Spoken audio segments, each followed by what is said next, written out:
Hello Tirupati. ఈరోజు మా ISKCON టెంపుల్కి వచ్చాం. ఇదే అండి గోవింద రెస్టారెంట్, చూసారా? నెక్స్ట్, ఇది చాలా పెద్ద టెంపుల్ అండి తిరుపతిలో, ఇస్కాన్ వాళ్ళది. గోపురం చూసారా? ఇప్పుడు లోపలికి వెళ్దాం, చూద్దాం లోపల ఎలా ఉందో.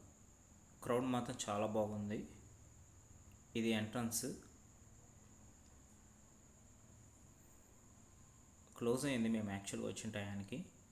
ఇంకా చూడండి, ఇక్కడ స్వీట్స్ అన్నీ అమ్ముతున్నారు, షాప్స్ అన్నీ ఉన్నాయి,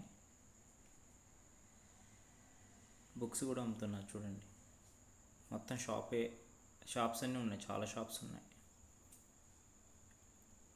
ఇది బయట ఎంట్రన్స్ అండి, బయటకు వెళ్ళేది.